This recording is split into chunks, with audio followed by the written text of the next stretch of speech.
ಗದಗ ಜಿಲ್ಲೆಯ ಶಿರಹಟ್ಟಿ ವಿಧಾನಸಭಾ ಕ್ಷೇತ್ರದ ಶಾಸಕ ಚಂದ್ರು ಲಮಾಣಿಯವರ ವ್ಯಾಪ್ತಿಗೆ ಬರುವ ಶಿರಹಟ್ಟಿ ಕೆಎಸ್ಆರ್ಟಿಸಿ ಬಸ್ ನಿಲ್ದಾಣದಲ್ಲಿ ಯಾವುದೇ ಮೂಲಭೂತ ಸೌಕರ್ಯಗಳಿಲ್ಲದೆ ವ್ಯವಸ್ಥೆ ಸಂಪೂರ್ಣ ಅಯೋಮಯಗೊಂಡಿದ್ದು, ನಿಲ್ದಾಣದಲ್ಲಿ ಕುಡಿಯುವ ನೀರಿಗೆ ಪೈಪ್ಗಳು ಸಂಪೂರ್ಣ ಹಾಳಾಗಿರುವುದರಿಂದ ಪ್ರಯಾಣಿಕರು ಹಾಗೂ ವಿದ್ಯಾರ್ಥಿಗಳು ನೀರಿಗಾಗಿ ತೀವ್ರ ಪರದಾಟ ನಡೆಸುವಂತಾಗಿದೆ.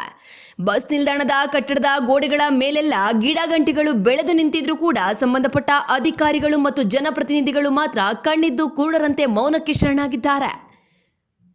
ಈ ಕುರಿತು ವಾರಗಟ್ಟಲೆ ಸಮಯ ಕಳೆದರೂ ಇಲಾಖೆಯಾಗಲಿ ಆಡಳಿತವಾಗಲಿ ಯಾವುದೇ ಕ್ರಮ ಕೈಗೊಳ್ಳದೆ ಸಂಪೂರ್ಣ ನಿರ್ಲಕ್ಷ್ಯ ವಹಿಸಿರುವುದು ಸಾರ್ವಜನಿಕರ ಆಕ್ರೋಶಕ್ಕೆ ಕಾರಣವಾಗಿದೆ.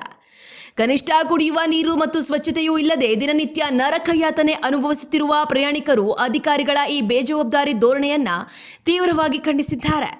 ಇನ್ನು ಮುಂದೆಯಾದರೂ ಸಂಬಂಧಪಟ್ಟವರು ಎಚ್ಚೆತ್ತುಕೊಂಡು ತಕ್ಷಣವೇ ಬಸ್ ನಿಲ್ದಾಣದ ದುರಸ್ತಿ ಕಾರ್ಯ ಕೈಗೊಳ್ಳಬೇಕು ಮತ್ತು ಕುಡಿಯುವ ನೀರಿನ ವ್ಯವಸ್ಥೆಯನ್ನ ಸರಿಪಡಿಸಬೇಕು ಎಂದು ಸ್ಥಳೀಯರು ಹಾಗೂ ಪ್ರಯಾಣಿಕರು ಬಲವಾಗಿ ಆಗ್ರಹಿಸಿದ್ದಾರೆ.